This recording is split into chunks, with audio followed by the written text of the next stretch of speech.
The next world war won't be fought over land or oil, but 4 miles beneath the ocean surface. As of April 2026, the International Seabed Authority is deadlocked, and the spirit of global cooperation is sinking. A desperate scramble for lithium and polymetallic nodules is forcing superpowers into a dangerous game of deep-sea chicken. While the UN remains paralyzed in Jamaica, the US has just bypassed international treaties, streamlining its own domestic licensing for the first time in history. If we don't secure these underwater riches now, the global balance of power will shift forever. We aren't just looking for minerals, we are looking for the keys to the next century. Hidden in the pitch, black abyss of the Pacific floor lies a treasure worth trillions. These are polymetallic nodules, small, dark rocks that take millions of years to form. They are the only thing keeping your electric future alive. But as 6-ton robotic drills begin to tear into the seabed, we are discovering that this lithium rush is doing more than just powering batteries. It's rewriting the map of geopolitical dominance. China currently controls 70% of the world's lithium refining, but the US and its allies have just realized that the Pacific floor contains more nickel and cobalt than all land reserves combined. This isn't just mining. It's a land grab where there is no land. This is the untold story of the Lithium War. Imagine a world where the Middle East's influence vanishes, replaced by whoever controls the deep ocean trenches. We are witnessing a radical rewiring of global power. These mineral deposits aren't just fuel, they are the new high ground. Experts warn that these mining ships are dual use, mapping the seafloor for minerals while simultaneously tracking submarine corridors. The race is on. By the end of this year, the first commercial-scale extraction could begin with or without international approval. Forget what you knew about energy independence. The rules of the game just changed deep underwater. But this new frontier isn't empty. Beneath the geopolitical posturing lies the most fragile ecosystem on Earth. A world where life moves in slow motion, and a single cloud of sediment could trigger a biological collapse. Marine biologists warn that the plumes kicked up by these machines can travel hundreds of miles, clogging the gills of deep sea life and poisoning the food chain that eventually reaches our own dinner plates. The irony? We are destroying the world's largest carbon sink to build the batteries meant to save the planet. The Lithium War is also creating unlikely kings. Small island nations like Nauru, Kiribati, and the Cook Islands suddenly find themselves sitting on the world's most valuable real estate.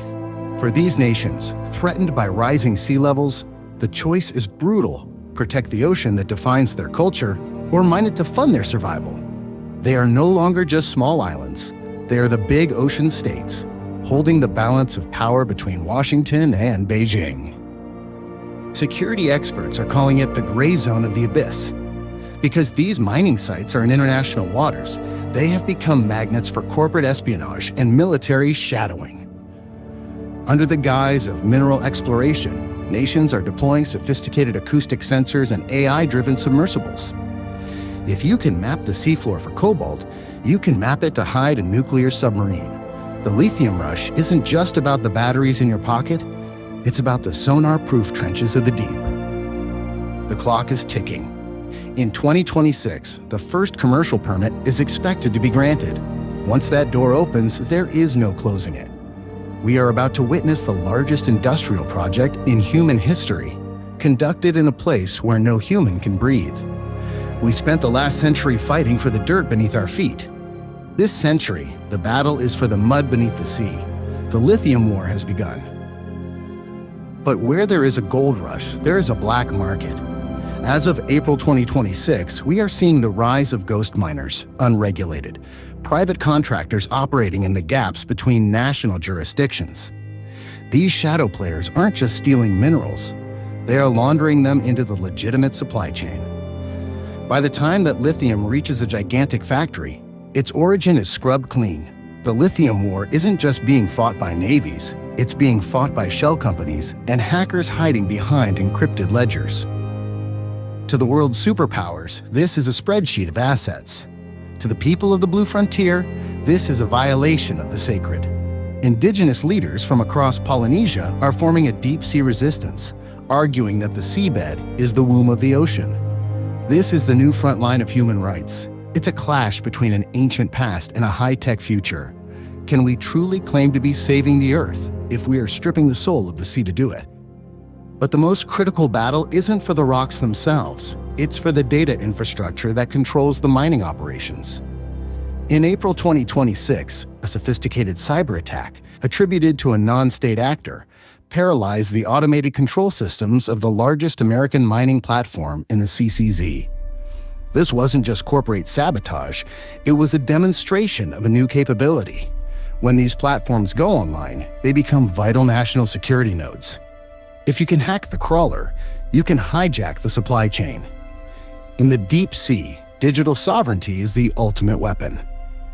The true environmental cost doesn't end on the ocean floor.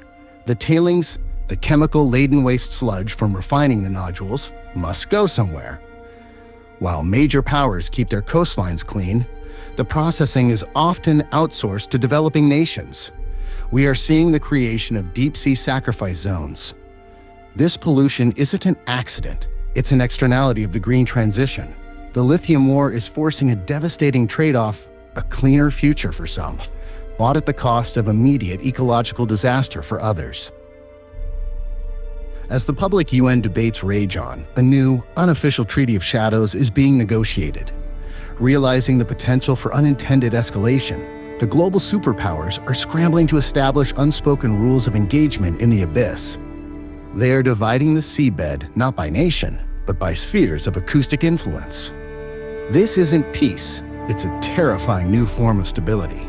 The Lithium War is rewriting the rules of global power, and the most important clauses are the ones they will never publicize. We are standing at the edge of the ultimate transition.